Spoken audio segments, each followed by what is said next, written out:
Parce que je pense à mes parents, du coup je saute pas mal de choses. Je suis retournée dans le sud. Et de là, j'ai fait pas mal de villes dans le sud. Plein de petites villes, Montpellier, Nîmes, Marseille, Aix-en-Provence. Bref, pas mal de petites villes. Et j'ai rejoint cette personne et en fait, j'ai fait ça pendant des mois. Comme un déchet. Comme... En fait, j'étais tellement vide, je me droguais et je faisais ça. Et c'était comme si j'étais habituée. Je sais pas comment vous dire, c'était... les gens, ils se levaient pour aller, je sais pas, travailler moi, à Leclerc. Et moi, je me levais pour Hachek, regarder un vieux de 60 ans me faire l'amour. C'est même pas l'amour, c'est tout, voilà. Et je vous le dis, sans larmes, vous dites, elle est tarée. J'en suis sûre que vous devez vous dire, même moi, je sais pas comment je fais pour pas pleurer. J'ai l'impression que c'est nerveux, je suis stressée, je sais pas comment vous dire. Et j'ai fait ça et du jour au lendemain, un jour, je me suis regardée, je me suis dit, tu peux pas faire ça.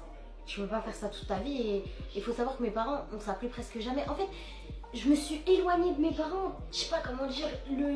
Le jour où mon père m'a mis dehors, il m'a mis dans une bulle. Il m'a mis dans une bulle et je suis rentrée dans un chemin qui était pas le bon. Qui était pas du tout le bon. Si on doit calculer, j'ai bossé 1 an et demi. Je vous laisse faire le calcul.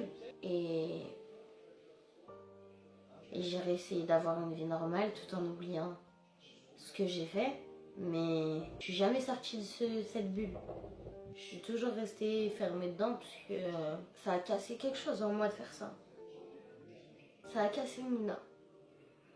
Si je pouvais choisir entre, je sais pas moi, mourir ou vivre, je préférerais mourir parce que tout ce que je touche, tout ce que je fais, ça se casse.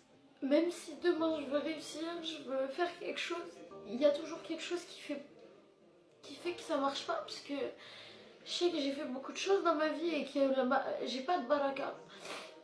Et en fait, vous comprendrez pas tant que vous l'avez pas vécu. Je sais pas si vous arrivez à imaginer ce que j'ai dû faire pour de l'argent, c'est la honte. C'est une honte pour une femme. Enfin, pour moi, c'est une honte, et c'est un dégoût. C'est du dégoût, je me dégoûte. Et j'ai une estime de moi, elle est zéro. J'ai zéro confiance en moi, j'ai rien pour moi. J'ai caché ma vie. En fait, on dirait que je suis vide.